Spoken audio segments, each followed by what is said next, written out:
ملکی غریب سرسان و سرگردانم ای نالتون بلبل هی در چمنی گل از بوی گل مست ای بلبل خوشخوان من در وصلی غریب بچه ای عاشق خانم ای نالتون بلبل هی در چمنی گل از بوی گل مست ای بلبل خوشخوان من جدایی زیارم بسوزاند جانم ای نالتون بلبل هی در چمنی گل از بوی گل مست ای بلبل خوشخوان من در حسرتی آن که یار شود مهمانم ای نالتون بلبل هی در چمنی گل از بوی گل مست ای بلبل خوشخوان من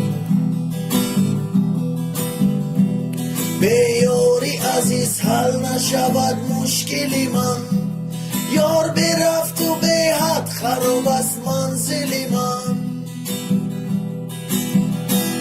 تا خشک نشود دردی سوزان در دلی من نالتون بلبل هی در چمنی گل از بوی گل مست ای بلبل خوشخوان من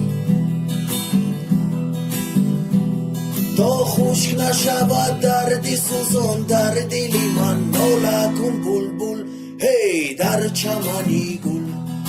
از بوی گل مست ای بلبل خوشخوان من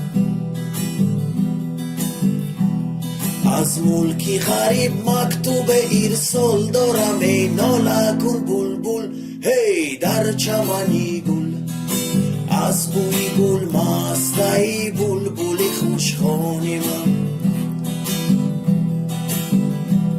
یارم را خبردار زی احوال دارم ای نالتون بلبل هی در چمنی گل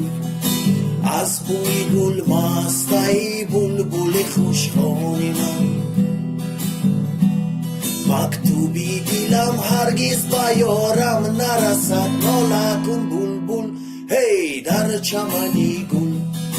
از بوی گل مست ای بلبل خوشخوان من به یاری عزیز در غریبی خارزارم ای نالتون بلبل هی در چمنی گل از بوی گل مست ای بلبل خوشخوان من